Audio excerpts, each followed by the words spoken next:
everybody. Welcome Tim, especially. I recall we had dinner about a year ago in Chinatown, and back then I took you up to this place, and it wasn't open yet. It was a bit of a dump, but you came up and you really liked what you saw. There was no electricity, no lights or anything, but you were quite surprised now coming today. So this is your first time back, isn't it? Yep. So? Yeah, it's my first time back. Great. I want to try and get into the questions straight away. Yeah. So I might actually firstly ask you, have you Googled yourself? Actually, have you Googled yourself this year? No, I don't be embarrassed. I do that. Not on purpose. Okay. Well, I did that just to do some research on you, and there's a lot of stuff out there. There's a lot of stuff you can read about yourself. So you've got a bit of a name and you've got a bit of a brand. And so what I'm hoping to achieve tonight is to get some insights that I can't read on Google. Okay, so I have a bunch of questions here, and I want to ask you not only about Airtasker, but also about the strategy and the growth, but also about yourself. What drives you? What attributes you feel you have that has led to the success of Airtasker? Okay, and before I start as well, maybe I might go back to Business Basics 101 and try and understand the audience and understand the customer. So maybe a quick show of hands, those of you who are involved in startups. Okay, a few people there. Show of hands those who work in corporate. Yeah, okay, maybe a little bit more. Keep your hands up if your next career move would like to be in startups. Okay, so there's quite a few of you there. So startups, take notice, there's some potential employees for you there. Hands up any students. Okay, there's a few against startups, maybe some cheaper employees. Okay, but we've got a mixed bag there anyway. So let's start off, Tim. I just want to firstly, maybe you can give us a brief outline of Airtasker in terms of just the structure. So a number of employees, how are you structured? Sure. So Airtasker started about 5 years ago. This time last year we were probably 30 people. Now we're 50 in Sydney and another 20 in Manila. So we're about 70 people at the moment. Mostly based in Sydney, we're just one office. So it's not like an operational business where we have people all over Australia or anything. It's just all here in Sydney. Okay. Why Manila? So we're scaling our air support, which is our customer service team effectively, and so doing in Manila is pretty cost effective, and actually I would say they have best in class learnings around things like customer service because their industry is so big. They're really awesome at it. Okay. So you're a co-founder. So with your co-founder Jonathan Liu. So he was the CEO. Is he still involved? So Jono is my co-founder, was the COO of the company. For some family reasons, he's actually moved to Singapore about 6 months ago. We're still good mates. I was at his wedding on the weekend actually, and he's still a non-executive director at Airtasker, but he had to move to Singapore to support his wife's family. Really interestingly, his wife still works for the company, but he doesn't.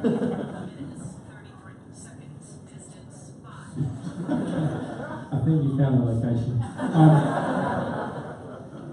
Now, the Airtasker name, it's got a nice ring to it, and I don't know the story how you came up with the name Airtasker, but it sort of reminds me of Knight Rider or Fire Master or something like that. It's got a nice ring to it. Where did the name come from? So first of all, I'd say that any brand name you come up with sounds stupid the first time you say it. Like, you just come up with anything, and even Facebook, people would be like, that's weird. Like, what a stupid thing to say. But I think the reason why we came up with the name Airtasker is it's kind of nerdy. There's two folds to it. One side of it, we were like, a lot of people, there was a bit of a craze where people were starting up these sites. Lots of people had names like justdoitforme.com or like getmyshitdone.com or something like that. And we were kind of like, isn't that a little bit like condescending? Like, we actually want to build a platform where people want to work on this platform and they want to be there. Like, it's not kind of like, oh, we're just giving my crap away to somebody else. And so we thought, first of all, the name should be reflective of somebody who's actually empowered and is sort of jumping around the city doing stuff. And then we looked up a bunch of names. There was this, there's like a Marvel character called the Airwalker. He's like this pretty cool looking guy that's like Thor, he's on fire and stuff. We're like, hey, I'd like to be like that guy, that's awesome.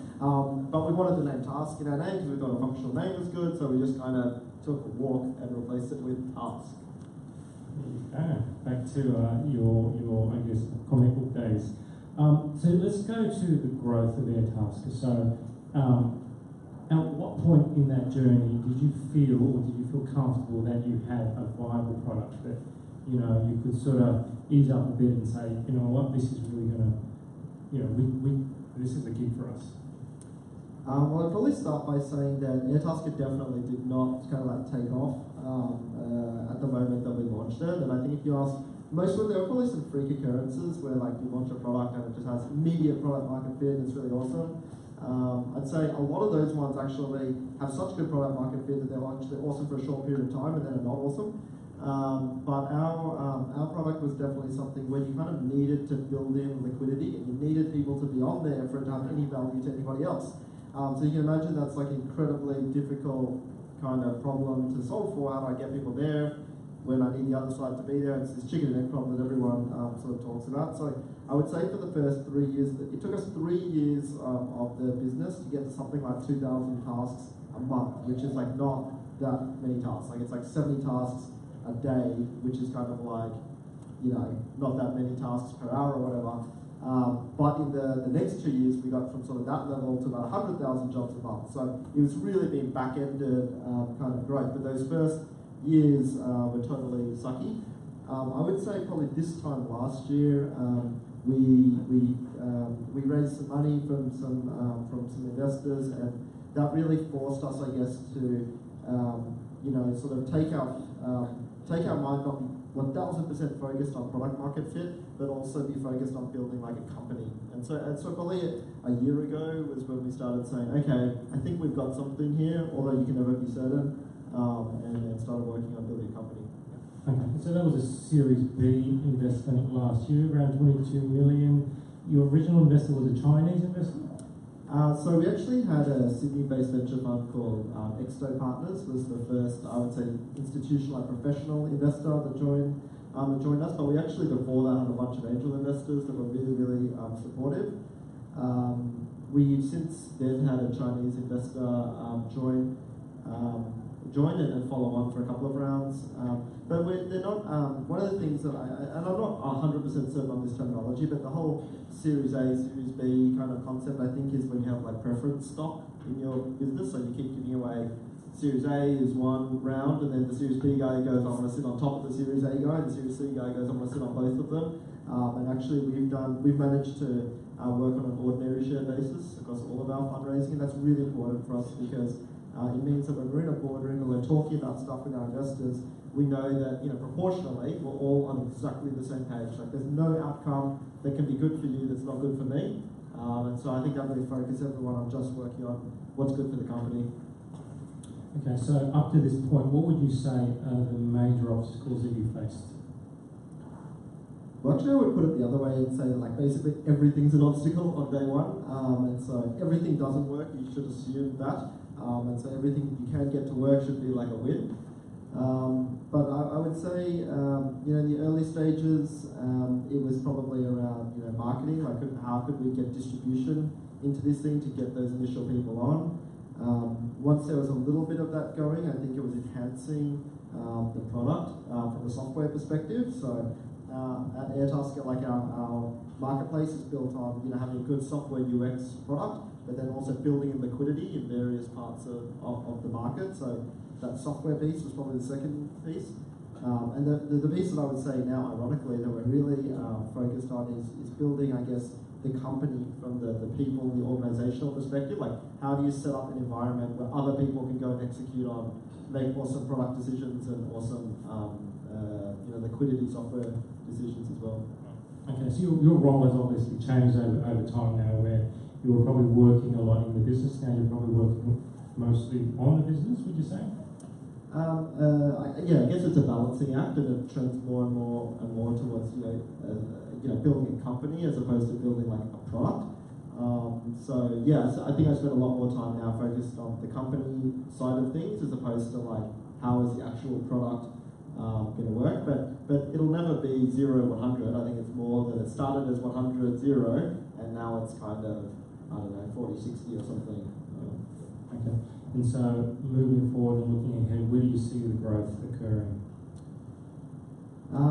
So for us, we think that like we are probably 1% of just the Australian penetration of the market. So by population, I guess we have probably 8 or 9% of the Australian, market is a registered community member of Airtasker. But what we're seeing is, one, we're scratching the surface in terms of how many people are part of the Airtasker community. 2, how much are they using Airtasker right now? And then 3, which we think is the big opportunity, is how do you open up people's minds so that they're like creatively using Airtasker in ways that we don't even think that they, could or would have used Airtasker. So I think that's where the big growth is. We are actually finally now looking at expanding overseas, but we definitely don't see that as like Australia and then global. It's Australia, and then it's another destination, and then another destination after that, and another destination after that. Yeah, okay. So, I mean, there's a school of thought, and there are some, venture funds that will say, we only want to look at startups that go overseas from day one, But, you've been running a number of years, you're yet to go overseas. What's been the obstacle, for you in doing that? Yeah, I could say, it's anybody who kind of has like a binary view like that, like, oh, that's the only way that you should do something, that's the only good way of doing something, I think you definitely got to question that, because I don't think that, that's not a very startup thing to do. Like a startup thing to do would be ask why do you think it's good to go global day one, etc. I would say that, if you're a software company that sells widgets to people virtually, then yeah, that's great. If you can do that from day one, why not do that? But actually, one of the things that's really important to Airtasker is about building liquidity at a localized level. So like, say you're freelancer.com and you have a bunch of people in like India and China and Brazil and all these places, right?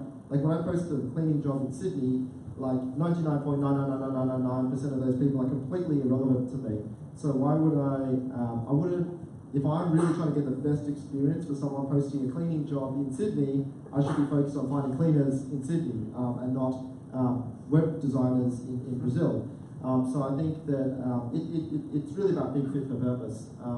So what's important to our business is local liquidity. What's important for freelancer.com would be, say, skill liquidity. Like, do I have enough Ruby engineers to answer all the Ruby requests that we get on the site?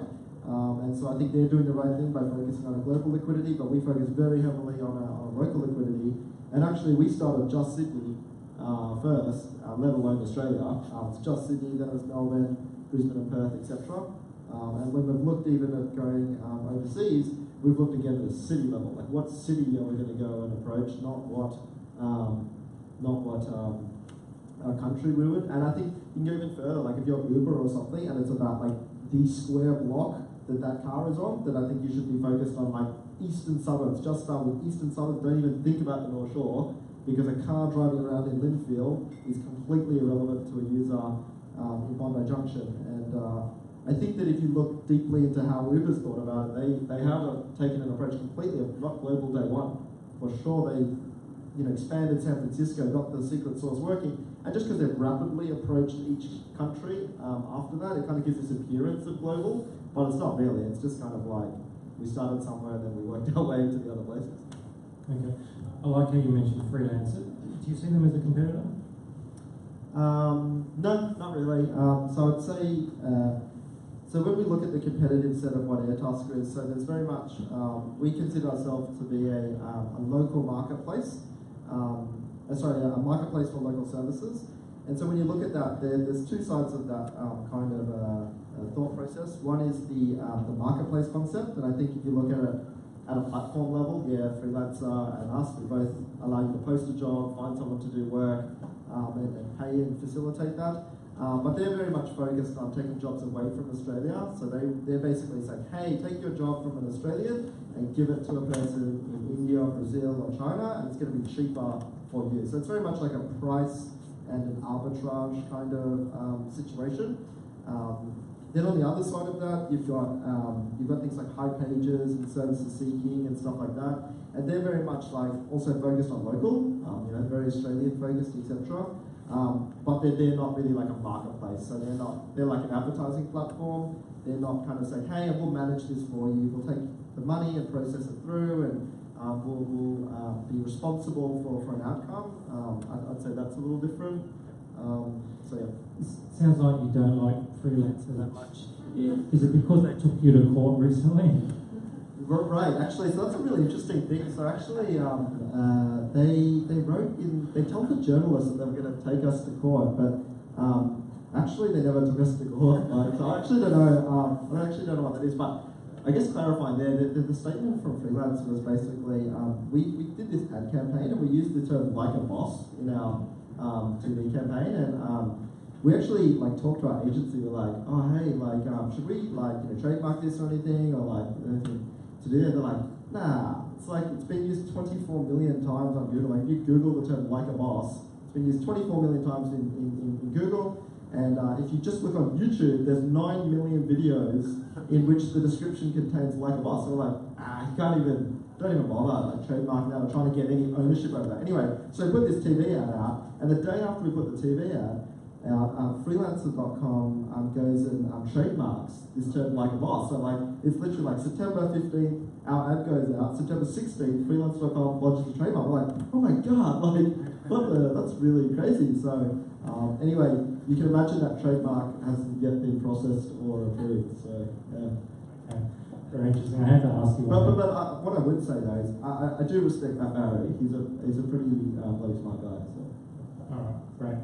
Let's talk a little bit more about the strategy. So, you've mentioned, I guess, as you grow your team, probably your focus has changed in terms of who you employ and the type of skills you employ. So, are you moving from generalist skills to more specialised skills?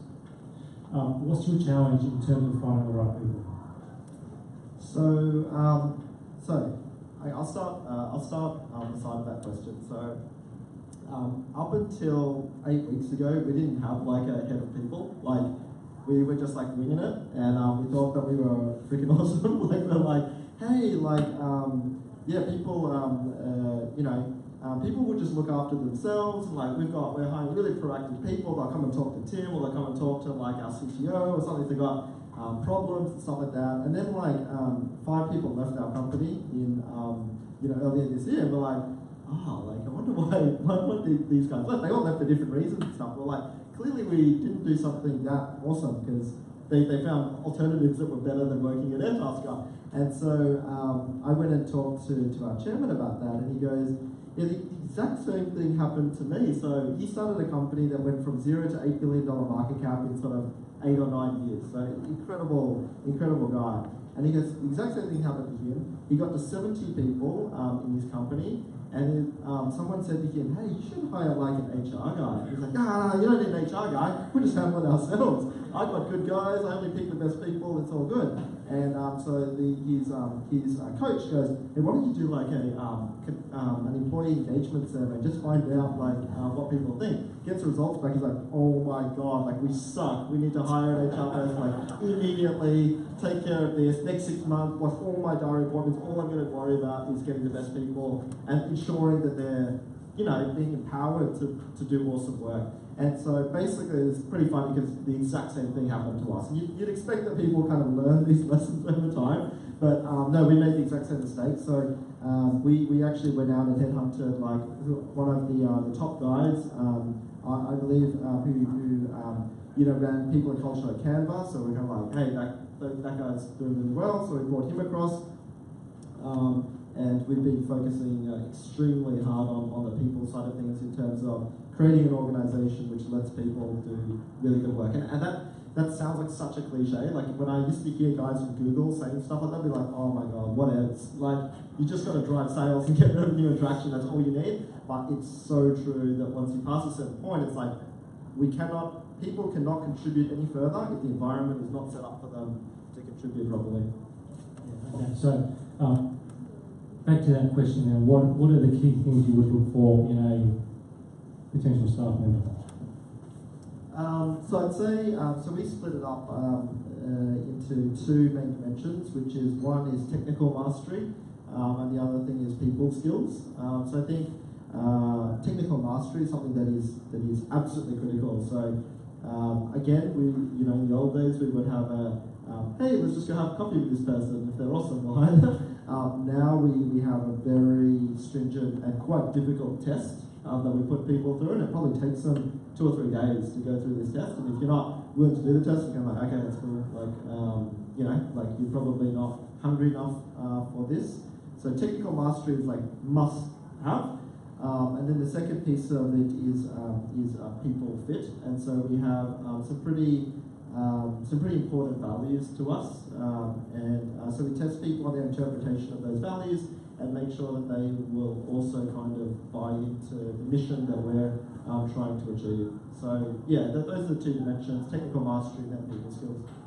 I think though that one thing that we do find quite important is technical mastery though as well, because I think that high performers want to be working with other high performers, and it's kind of critical that like it's like if you have a rugby team or something and someone's consistently dropping the ball, like you have to be really tough on that, and you've got to focus on hiring the top technical masters, because if one person starts dropping the ball, then other people will start going, oh well, we dropped the ball, that's what our team does. Nobody does anything when a person drops the ball. So it's pretty critical to have the technical ability and skills to be able to do stuff too. Okay, let's go to you now. I want to find out a bit more about yourself. So, what were you like growing up? Were you pretty ambitious as a child? I'm 4th generation Australian, which I look Chinese, and I think I have Chinese like heritage and stuff. But 4th generation Australian, so grew up pretty much as a regular Aussie kid, I guess, from that perspective. I was always into doing different stuff. So like all the kids in primary school wanted to play soccer or rugby or something, and I wanted to play ice hockey. So I was like, oh, I'm gonna learn how to skate and join an academy, and and go do that. So that was kind of weird. And then I guess no, I didn't really think that much about money or success or anything like that as a younger person. But I did like to do cool things. So like at university. We really liked cars, like vroom, doing our cars and stuff, and we discovered a passion for like going to the racetrack and like driving cars around, right? But then we went once and it was like $250 a day, and we're like, oh, can't afford this. So we put all our money into a pot, and we hired out the whole racetrack, and then we sold enough tickets to other people to go to the racetrack that we didn't have to pay for ourselves. So I think. In terms of like wanting to do stuff that is sort of different, that was something that's pretty. Okay. Were your parents entrepreneurial? My dad's a little bit entrepreneurial, I'd say. Like, he's been part of businesses and starting them and stuff like that, whether with friends or in a professional sense. But I would say not necessarily, no. Yeah. Okay. So maybe not the typical Asian upbringing where you had to learn an instrument and you had time, your parents that forced you to study and all that kind of stuff? My mum still made me do my times tables when I was like 3 years old or something. I remember doing times tables. I was like the king of times tables in primary school. It's like, hey, I thought you know how to do times tables that well. So a little bit of that kind of, there was a little bit of that. Definitely studying was important and stuff like that. But. Yeah, okay. And then you studied a degree, Bachelor of Commerce, did some marketing, and then you worked at Macquarie Bank. What led you to Macquarie Bank? So my degree in uni was marketing, tourism, and hospitality management. So it's like it was kind of to do with like wine tasting and like hotels and all this kind of cool stuff during uni. And so I remember I was working in this like hotel in Darlinghurst. Called the Altamont Hotel, and there was a thing on the university board which was like, hey, there's this job and it's doing property development, and we do developments with Steve Waugh, the cricketer, with Greg Norman, the golfer, and all this stuff. So I was like, oh, that sounds awesome. Like, sounds like I can hang out with these guys and stuff. So I applied to work there. I actually I honestly did not know, but it was with Macquarie Bank. And so I went and applied for this internship, and I got this internship, and all my friends who were doing like accounting finance in the same uni were like, oh my god, you got a job at Macquarie, that's so good. Like, you know, normally you have to get like a high D average or whatever to get in there, and I was kind of like credit at best. And so I went through that, and I started there doing that, and that's how I got conned into it, because they had this division called the Golf and Leisure Division. And I was like, this is so awesome. They owned like Dream World and AMF bowling centres and all this cool stuff. So I was like, that's wicked. But then basically, you know, through various economic cycles, they got merged into property, and then merged into advisory, merged into M&A. And so I ended up being like an analyst in M&A, which again, the accounting finance guys were like, how did you end up in this job when you started over there? So yeah, it was an interesting journey, but I didn't go into investment banking wanting to be an investment banker. Yeah, okay. I mean, I speak to various corporates at these kind of events, and you know, a common thing I often find is, you know, they're in those roles and they're in those high-paying roles and hard-working roles, but they don't quite feel that they're in that right environment or living, you know, what they, I guess, living their passion. And so, did you find working in that kind of environment that, you know, at some point you just wanted to get out, it wasn't quite right for you, you wanted to start your own business or become more entrepreneurial? Yeah, I think, I would say I did. I did want to go off and do something that was a little bit different. I would say that the grass is always greener.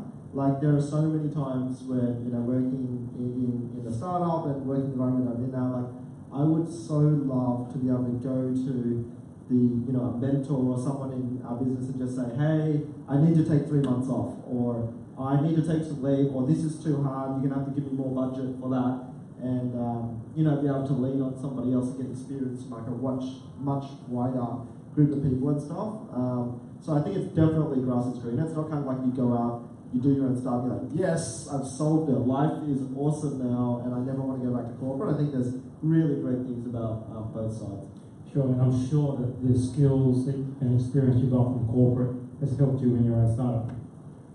Yeah, for sure. I mean, I think most, when you come out of uni or you finish high school or whatever, and you go to a startup, you compare yourself to somebody who's gone and worked in, a corporation before, and I'd say that there's a lot of skills that you probably take for granted.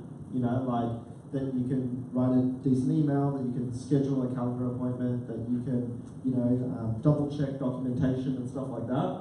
Just basic stuff that you learn working in corporate that I don't think that you necessarily, would just be obvious to people who came straight out of high school or uni into a startup. Yeah, okay, so 3.5 years at Macquarie Bank, and then I think I was reading at some point, you talked about how one day you wanted a drink of water and you couldn't find a clean flask, so you saw an empty peanut butter jar and you used that as a glass. Can you just tell us a bit more about that? Now you're making me sound really dumb. So basically, so one of the things I found at working at Macquarie is, like a bank person, you're literally trying to kind of like arbitrage risk. So you're kind of saying, how do I make a buck out of this without basically anything possibly able to go wrong? So that's probably an extreme description of it, but that's what you're trying to do. You're trying to arbitrage risk between two sides.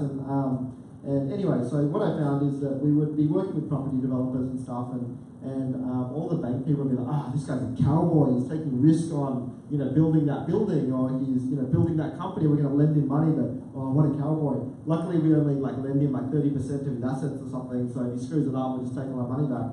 And I was always kind of like, why are we calling these guys cowboys? I think that's awesome. Like, you're going to go out and build a building. That's what the world needs. It needs buildings and stuff.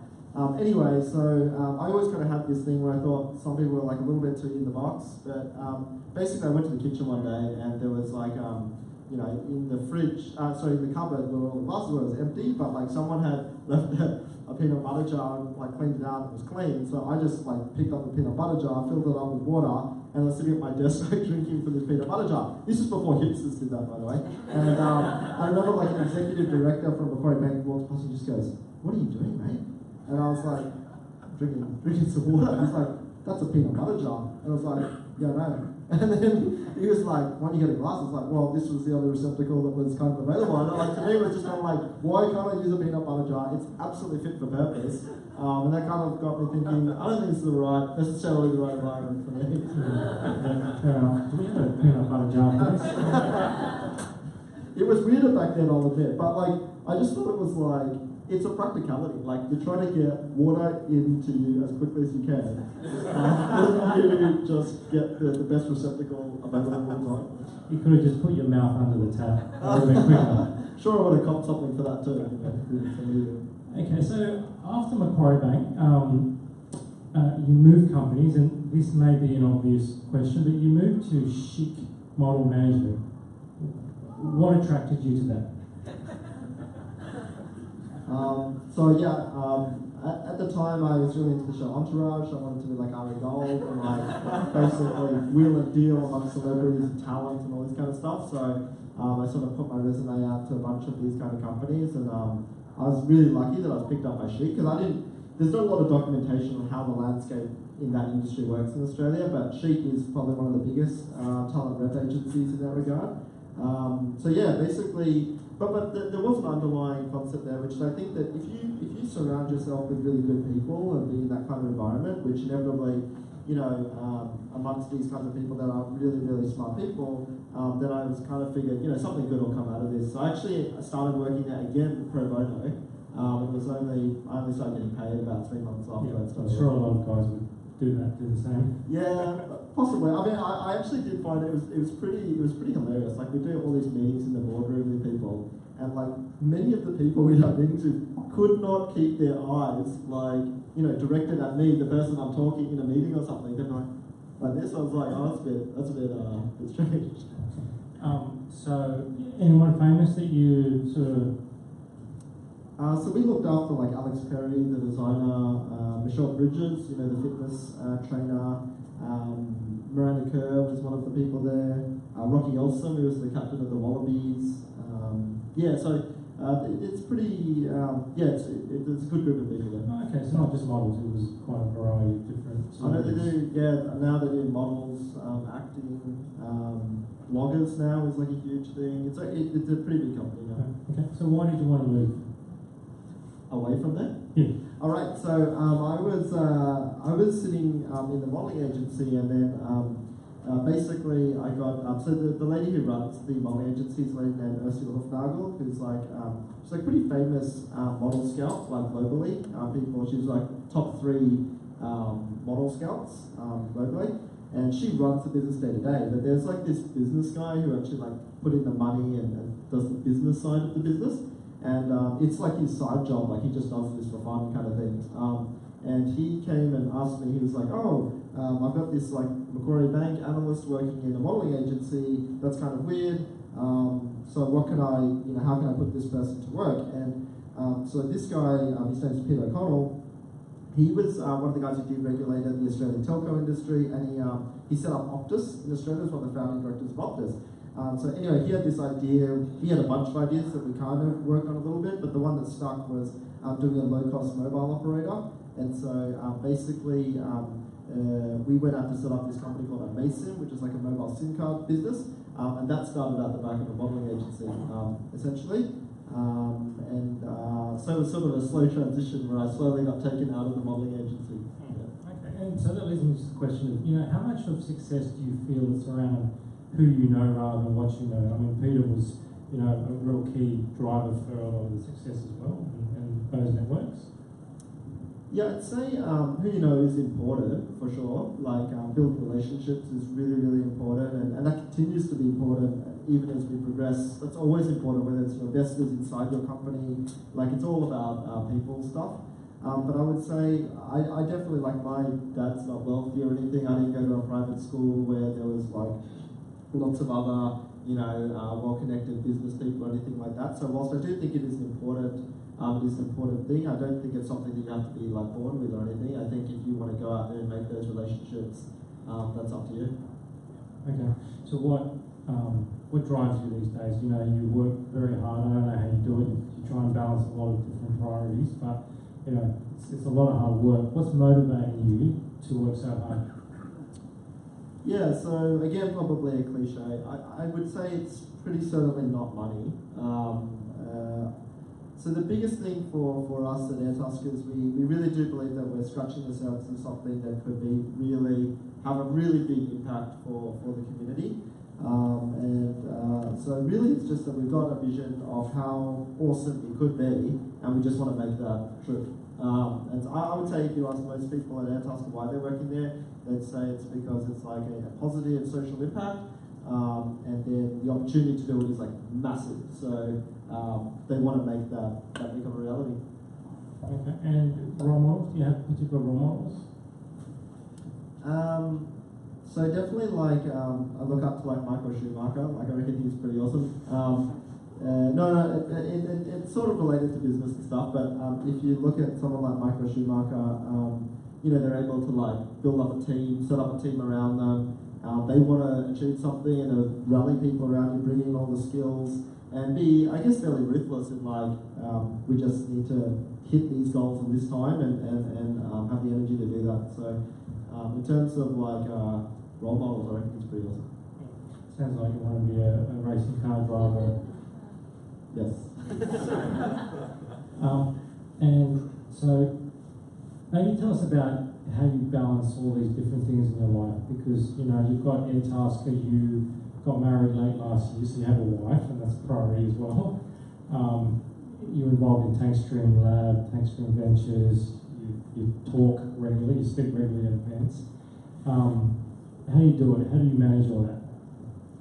So I would say that my wife would definitely say I don't manage that very well. But I like to talk in regards to time management. I always like to talk about what I aspire to, not what I actually do, because I don't think those are necessarily the same things.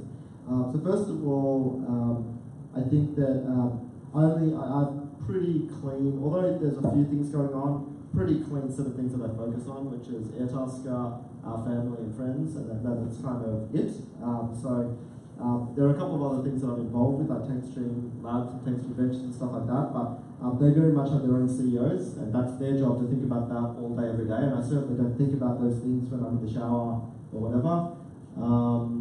But in terms of time, I would say that apart from keeping a pretty clean kind of setup like that, I think that if you can, is really just try and segment parts of your day. So for me, I think you should be able to do a really good job as a CEO if you work maybe 8 till 7 each day.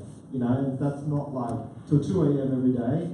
I don't think that's necessarily going to really help you past a certain point. Certainly, in the early days of starting a startup, when you are an executive as well as the CEO, like you're the guy who actually has to do every single thing, those hours probably do pay off. But where we're at now, there's not a lot of payoff, I don't think, in me being up to 4 a.m.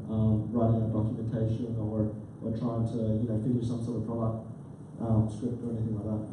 Sure, and that's the importance of having good people around you too, and being able to delegate and rely on your team members. Yeah, for sure. It's like you have to be able to trust these people, and that's not an easy thing to do. I would say that's genuinely a really hard thing to do, not be second guessing people and stuff. And that's why I would say all that stuff around building a company. That's what building a company is about. I think setting up that structure whereby things will happen without you having to check up on them and stuff. If that's the case, I don't think you've really built a company. You just kind of built an extension of yourself, and that's inevitably invaluable, because if you ever want to sell that company or move on to something else, you're never going to be able to do that. But at the same time, I mean, there's pressure from your investors. You've got a number of investors who expect 110% effort from you, and so how do you manage those expectations? How do you communicate with them that it doesn't necessarily mean that all I'm doing is working on your investment? I would say similarly, if you have a good relationship with your investors, then they're not second guessing that either. And I think you would have a pretty big problem. I think if your investors were actually kind of going, "Hey, are you working?" Like call you up at 2 a.m. on a Friday. You still working on that product scope? Doesn't seem to be fast enough. No, I think I think we've got a pretty good relationship with our investors, where again we've built that trust. But that took a long time to do. Sort of do it once, work our butts off, demonstrate to them that we were, in 100%, and that we would stick around and be consistent, etc. And then do it again and again and again.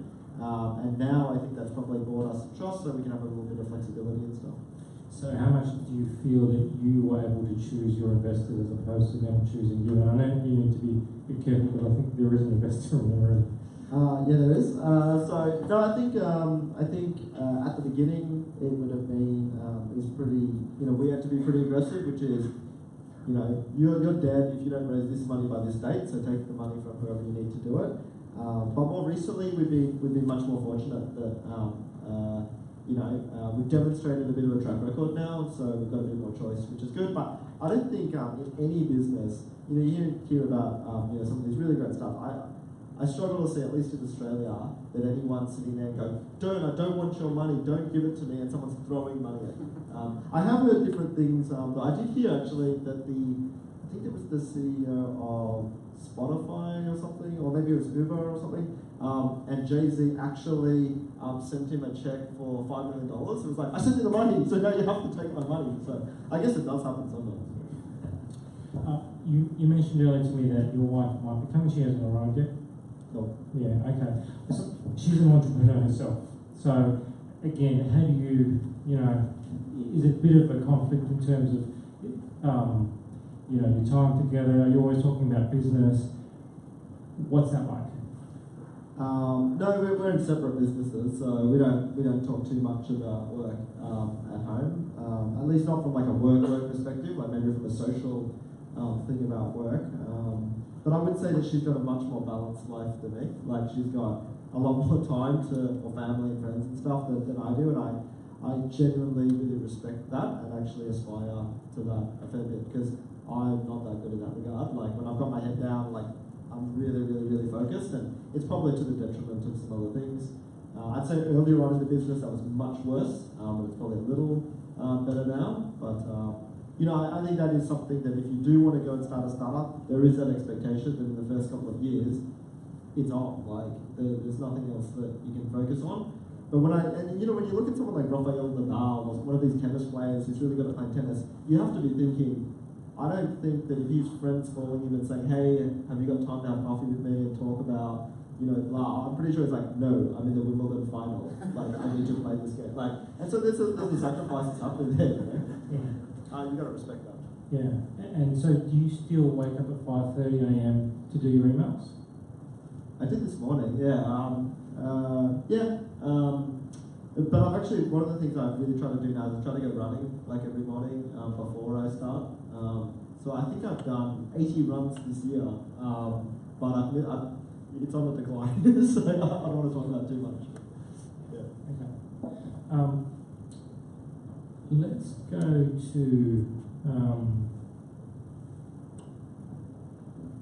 key lessons you've learned at your time in Airtasker. So what would you say, through this journey, what are some key things you pass on to people starting this journey?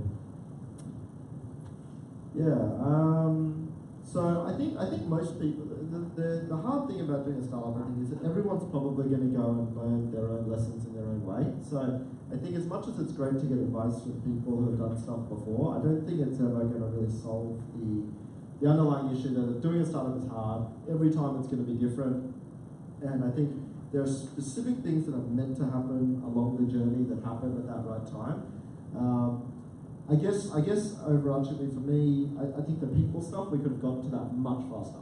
Like, I think we should have identified that, this is your team, this is the guys who are going to be building your stuff, and that's the biggest thing that most tech startups spend all their money on is salaries. And like as an example, we implemented like Salesforce, like a marketing tool last year, and I think it's hundreds of thousands of dollars a year for this marketing tool. And so we spent weeks doing like an assessment of like, what are all the possible marketing tools we could use? What does it cost? We're like super diligent about that, right? And then like literally on that same day, we'd be like, hey, that guy looks like pretty good. Let's just go hire him, 120 grand for that role. And it's like, well, why don't we put the diligence? We've got 50 people in the office at probably, these kind of salaries. How are we not putting that kind of diligence to every single person? Like, how is that person working, and how can they work in a better way? And I can say, like, yeah, it's mostly people issues that you need to master as you go along. And I can remember one thing that I completely stuffed up, which was that early on when we started the company, Like, I remember getting really annoyed that people were going home at like 5:30, and I was like, oh man, like I'm here till like 10 o'clock every night. How come you're going home at 5:30 kind of thing? I was talking to my co-founders, like, yeah, it's really annoying. Like, we're both here, you know, absolutely crushed, and people are going home early. So I was like, oh, you know what's going to be really smart? I'm going to write an email. I'm going to tell all these guys, like, my expectation, like, let's just set the terms. Like, my expectation is 8:30 till 6:30. Anything less than that is not good enough. And I thought that was really smart, because we're clarifying the situation for people. So I sent this email out, and just got absolutely flamed. And it was just like, yeah, nah, not doing that. Especially engineers, just like, yeah, no, my job's different to yours, not doing that. And the lesson there was like, I think you can't just try and solve a problem. Like, that's why people problems are so much more challenging, because it's like, you can't just go, oh, I want someone to put in, you know, be motivated and pushing hard. So the way I'm going to do it is say, be motivated, push hard. It doesn't, that's going to be a failure. So I think definitely learn that it's a little more complex than that. And actually, especially in this day and age, I think you really have to give people a reason why they want to work hard in your company, because people have lots of options to do lots of different things. And so, yeah, we take that really, really seriously now. So do you still have staff that leave at 5:30, or are those the ones that left, you know, the 5 that left you? You know what, I think that, yeah, I'd say that even looking at that as a metric is a really dumb metric to look at. I think we have, sure, we have people that go home at 4:30, so I've got kids to pick up, I've got to go home at 4:30. But we have this, one of the things, the values that we have at Airtasker is when it's on, which is basically someone can actually call it out and say, hey man, it's on. Like, that means all stops, put in everything to do that.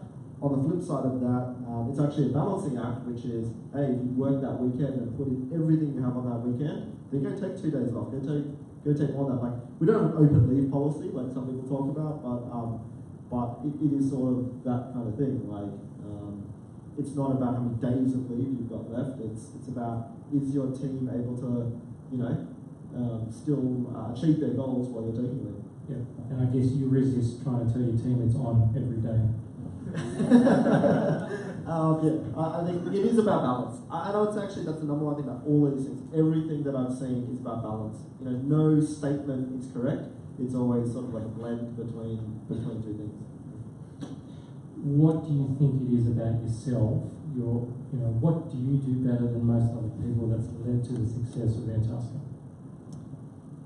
So first of all, I'd say that, I really, I think it's really important to acknowledge that I don't think anyone ever kind of goes, yes, I'm successful, we've done it, it's over. And actually, most of the people who I think like that probably wouldn't even start a startup in the first place, because it's an irrational thing to go and do, and there is no kind of endpoint to that. In terms of what I think has gotten us as far as we have got along the journey, I would say is the main trait is probably that I can just take a beating, which is that I think people can tell you you're crap, you can have really bad days where it doesn't work, but you're willing to get back up and go again. And I would say that there are so many people that we've seen either compete with us or try different things, or try their own startups and haven't had traction.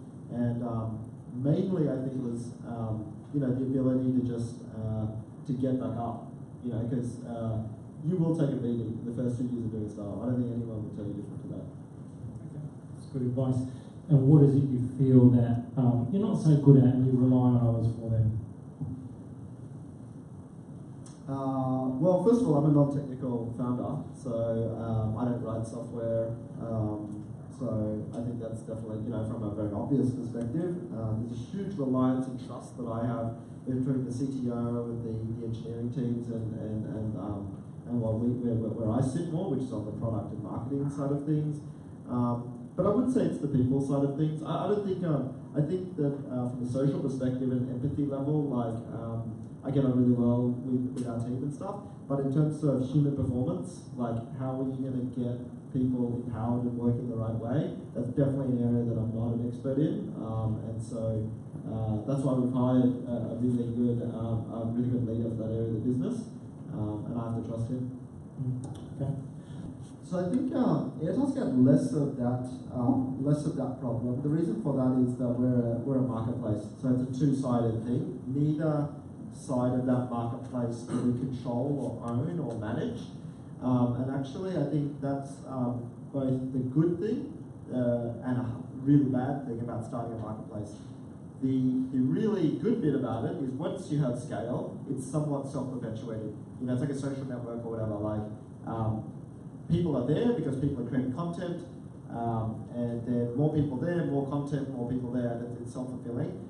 So to come back to that question, I think it was the opposite problem for us, which is you have the cold start problem, and I consider that problem to be probably even worse, which is not how do I scale from here, it's how do I even start.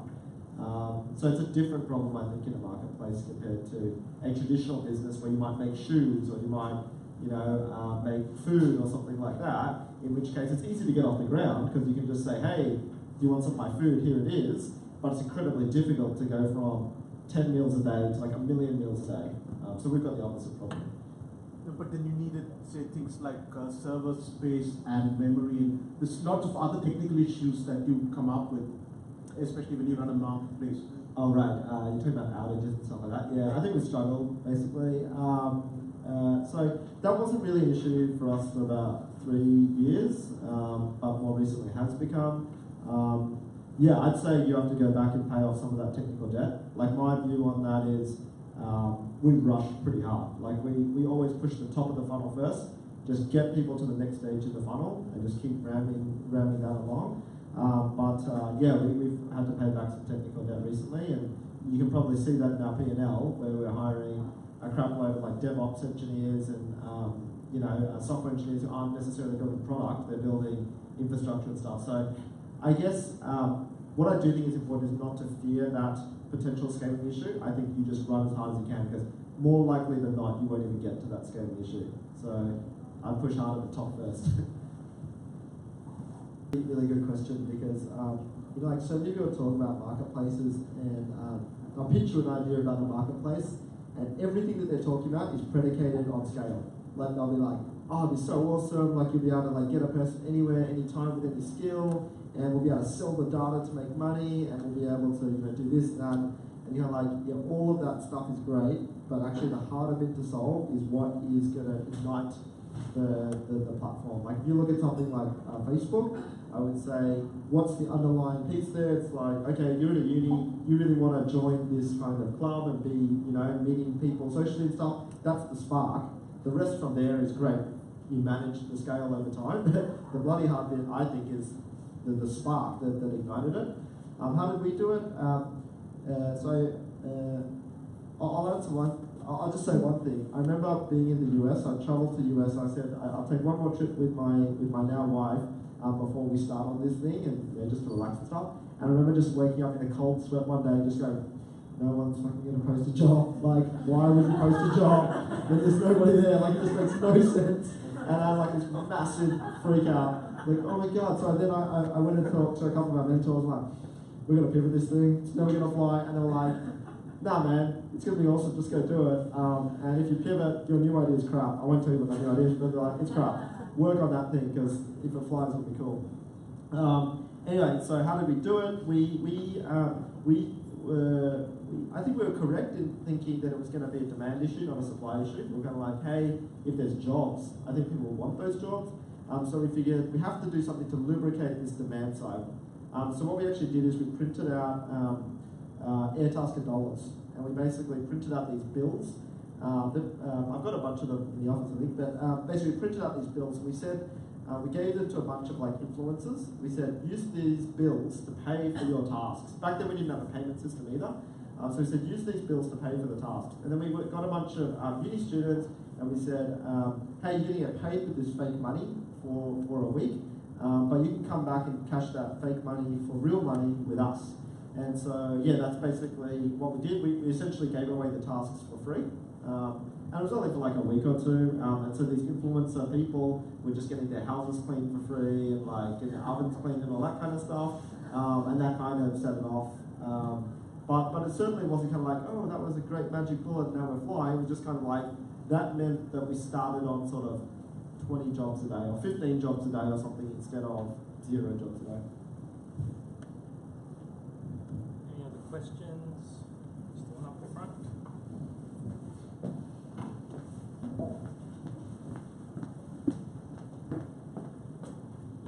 G'day, Tim. Not to over here. You mentioned that how Airtasker is used now, and you think it's 1% of its potential. Where do you see the use case could be? What do you envision it for the future? So there's a couple of stepping stones that we've got. So I would say the starting stepping stone that we started with was consumer.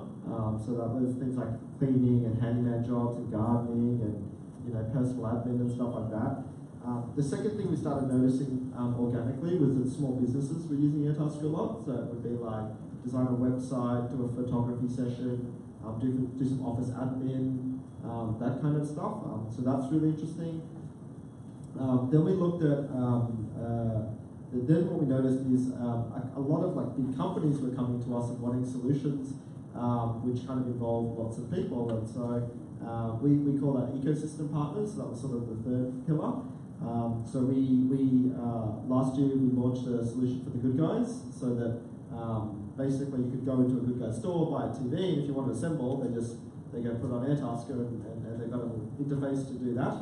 And I'm happy to say as well, we launched in IKEA last week. So if you go to IKEA now, you can book furniture assembly there too, just in Tempe, by the way.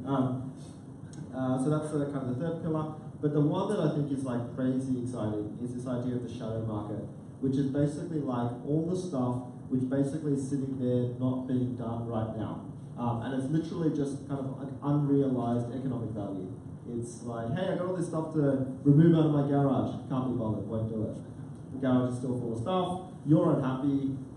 There's no job opportunity created. So I think that's the really big thing. It's kind of funny, things like that. Is we have this, we see people posting a lot now, it's get rid of spider in-house. People pay for that, right? And that literally was an idea that someone posted that up, and then someone else saw that and copied the task, and that's just been copied and copied and copied and copied, and it's kind of this industry now. Now it sounds funny to say it's an industry, but it's like a micro-industry, and when you add up the aggregate of all those little micro-industries, it's actually a massive, massive opportunity. So yeah, that's where I see the huge upside potential is in job that doesn't exist now. Why can't we create that job from nothing?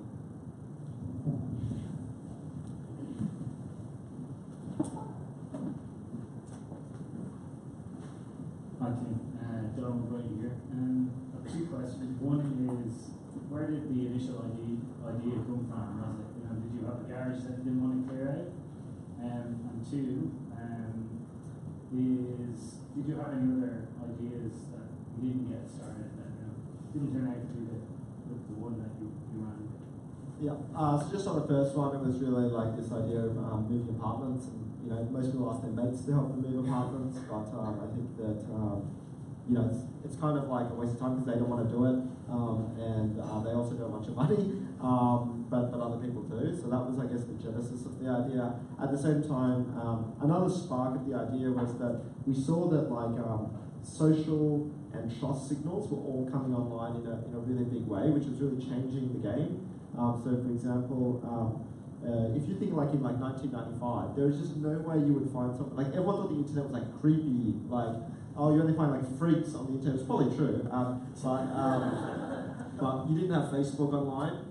Payments looked super dodgy, no one's going to give out their credit card details on an online form and all that kind of stuff. So because all of that was coming online, we're surely that's going to enable people to more easily be able to trust each other, and so that was another, I guess, trigger for us thinking that this was a good idea.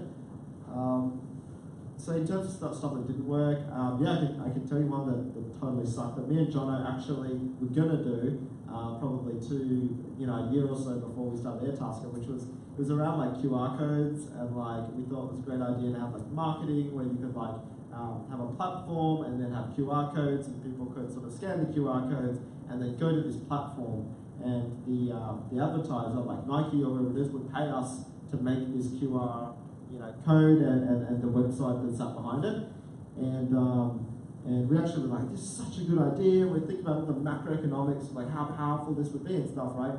And then when you kind of think about it, you're hold on, why wouldn't Nike just make their own website? Why wouldn't they just do their own QR? We don't know any of that. And then it was yeah, all we were saying was we would do this and it would be a little bit easier for them. But we were like, yeah, but as soon as they realise that it's awesome, they're just going to take that away from us and we wouldn't have anything.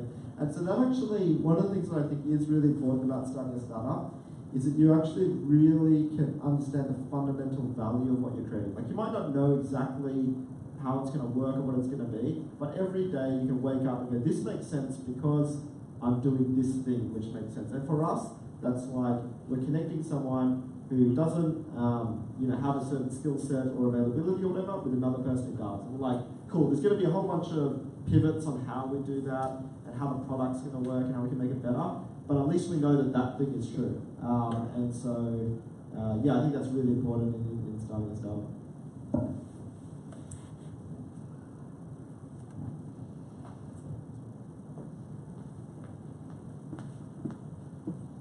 You mentioned that you guys are interested in now going overseas. I was just wondering, what your future looks like, what your ambitions are, which cities.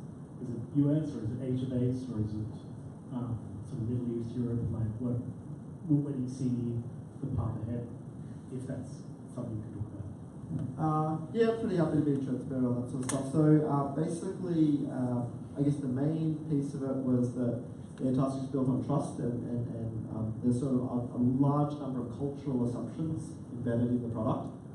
Like, hey, if I see this person's photo and that they're verified ID, then I'm going to trust that person. That may not, I'm not sure if those cultural assumptions are true in India or in China or in Southeast Asia. Maybe they are, maybe they're not, I don't know. But that was the real important thing for us. So we summed up, we actually did the reverse. We actually said, here are all the countries that would be a possibility. Now, why would we not go to any one country? And so it's really easy to just eliminate countries. So the first thing we said is, do we really need to take on non-English as a challenge in the first country that we go to? We're like, yeah, no, I'm not going to do that. Actually, a lot of the engineers are like, no, that's awesome, I'm not solving that problem. We're like, yeah, no, I'm not going to do that. So, so we kind of said, if it's not an English primary country, then we're just going to strike you off the list of the first countries that we're going to go to. Second thing was safety. So we said if it's got a much larger homicide rate or a much higher walking home safe rating than Australia, we're not, like, I don't think we're keen for that. We don't want to send our staff over there. That's too hard as well. What else did we say? Population density, pretty important, and city level too. One really funny thing that I find, especially about Chinese investors, they always go, oh, Australia, like, it's such a, one, it's a small country, and two, it's like, it's too low population density or whatever, right? Because they take the total population divided by the total country size, and then you're kind of like, yeah, but like 70-something% of the population exists into two main cities, which are actually larger than most cities in Europe. And so people don't really realize that. So population density at the city level was really big for us. And then the last thing is we just tracked all the media that is happening around Uber and Airbnb. So I think there's a lot of like regulation stuff going on around employee classification and how unions and various other people are interacting with the sharing economy. Australia, it turns out, is actually reasonably friendly for that sort of stuff as compared to some other places. So I think that's where we're going. I won't answer that, but you can probably do your own analysis. Actually, it only came down to 3 cities in the world after we cancelled out all of those things.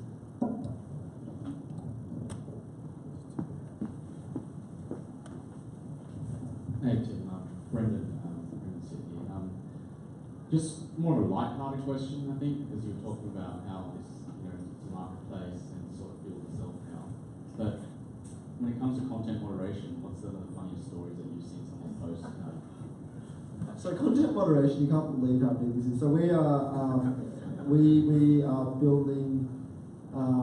We have hired people just to build machine learning algorithms to try and deal with some of this moderation stuff. And everyone thinks they're the funniest person when they post a task on Airtasker. Some of the funny stuff.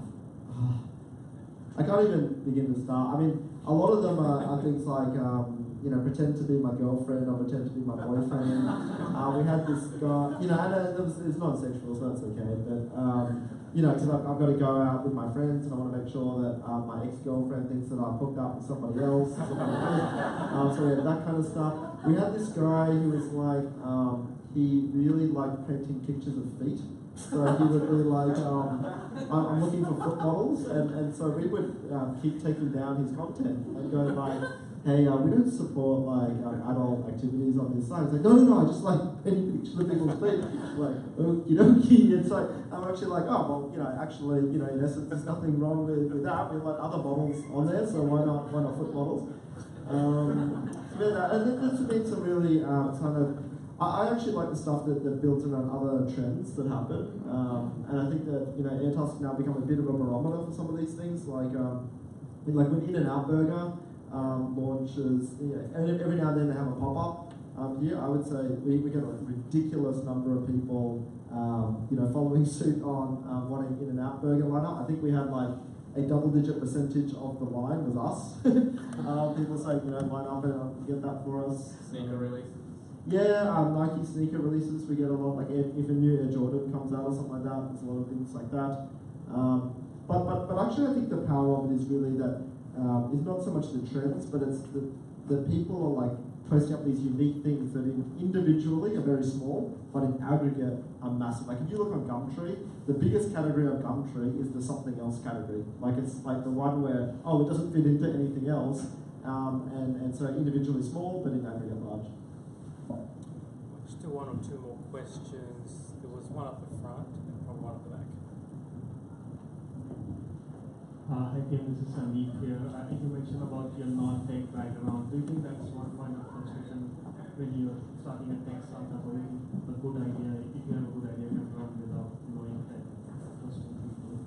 I think you've got to have a really strong empathy for the various skills that are required in your business, whether that's people, operations, technology, product management, marketing, all those kind of things. I think different businesses have a different weighting on them. I would say, like, if you're building like an enterprise data, data analysis company or whatever, maybe you do want to have a technical person running that or a data science person running that. But what Airtasker is less about a piece of software that does something and far more about, inspiring people to want to go out and use a platform to get jobs done. And so, no, I don't think being a non-technical, non-software engineering background is holding us back there. But you do have to have a deep empathy for it. You've got to understand everyone in their business and what they contribute. But I'd say it's like building a building. You don't have to be a bricklayer to be able to build a building either. It's important to understand that bricklaying is incredibly important. If it's done wrong, it's going to be terrible. But there's lots of other skills that are required to build a building. Hi Tim, my name's Linda. Earlier you mentioned using influencers when you first started. What have you found to be the most effective form of marketing, particularly at the beginning? I would say, so we've tried heaps of stuff, and I would say we've never actually found, hey, that's the silver bullet, keep doing more of that. Like every channel has its own good things about it. So like if you look at something like Google Ads, that's great in terms of reliability. It's kind of like terrible in terms of like long-term ROI, because Google knows exactly what you're doing, and as soon as you start making some money, they start jacking their prices so that, whatever your profit margin is, they'll take 80% of it. So I think that different channels have different things, but I would say the one that has been the most successful for Airtasker is definitely PR, which is latching onto something that is of relevance to society or that the people are interested in, making yourself relevant to that, and then joining the conversation around that. So really people are obsessed about how work is going to work in the future. We're part of that conversation. And so, yeah, because we get all these like quirky stunts and stuff happening on our platform, that kind of comes pretty easy because people see stuff on the platform and it's a story. So, yeah, PR I would say is the best ROI channel you can kind of get. Sorry, Tim, just on that marketing question, it seems deliberate that you've become the face of Airtasker. Was that deliberate? I mean, so did you and John draw straws, or to decide who would be the spokesperson, and was it deliberate that you've become pretty much the face of it? Yeah, I think it is important to have to personify. If you're going to be out there talking about issues and stuff like that, it probably is important to personify that a little. I guess me and John have split it up by our skill sets, I guess. So he's got a large number of skills that I don't have, and me the same with him. So it was kind of obvious in our case who would take on that role, I think. Yeah. So, but I do think it's incredibly important to, I guess, have a very consistent message when you're talking to people about what you do. Yeah, great. And I think, you've done well. I think Airtasker has a sort of coolness about it. And what I like, being an Asian guy, and typically Asian guys are a bit geeky, so you've sort of given Asian guys, a bit of a step up. So, well done there. Okay, can I tell you a very funny story in that regard? Yesterday, so we've got this awesome product manager who's running our IKEA project. We get into an Uber, and he's kind of he always has great banter with Uber drivers. He goes, "Hey, old mate, how you going?" Has this chat with them, and he asks the cabbie's so have you heard of these platforms that are similar to Uber and stuff? And the guy's like, yeah, something. I remember my friend. He works a lot of that Tasker site. I can't remember what it is, and so. Our product manager goes, Airtasker? He goes, yeah, Airtasker, that's the one. He goes, okay, cool. He goes, how'd you hear about Airtasker? He goes, I was watching on the sunrise the other day, and there was this little Asian guy just kept talking about it. I'm sitting in the back of the car, and I'm just egging this guy, and he's like, yeah, it was that little guy, right? Yeah. And then he's like, yeah, little guy. He's like, was he a real nerd? Was he real? He's like, oh, no. Massive, man. It's up and then he goes, old mate's in the back, and the guy's, it's pretty funny, but definitely, the Asian guy, I get that a lot. Yeah, well, you're making nerds cool again anyway. Final question, so, one of the reasons Haymarket HQ was set up as a profit-for-purpose business, so 100% of net profits gets distributed to charities, and so there's, I guess, a social impact behind it, and as part of all of the proceeds from ticket sales from tonight go towards your nominated charity, which is Shake It Up, Pause for Parkinson's. Can you just tell us a little bit about that? So that's actually a charity that we're supporting because one of the directors of our company, her husband has Parkinson's. I guess it's something that's close to the company, and we want to support it. Great, thank you very much, Tim. I've learned a lot tonight. I've learned that I can make a career being a foot model. So I will be going online tonight to make a few extra dollars. Thank you everyone for attending. Hopefully you got a lot out of it. Are you hanging around for a few minutes afterwards, Tim? Yeah. For photos or whatever if you want, or asking some questions or handing your CV. I'll quickly hand over to Victoria just to close. Thank you, Brad and Tim, for a really honest conversation about Tim's journey, transitioning from the corporate world to being an entrepreneur. I love how honest he was about the setbacks, and you don't. I think setbacks are normal; they're almost the default, and a win is a huge win. So I really love that. And one story that really stuck with me was that peanut butter cup thing, which I loved, and I'm going to remember that. So let's just give a warm round of applause for Tim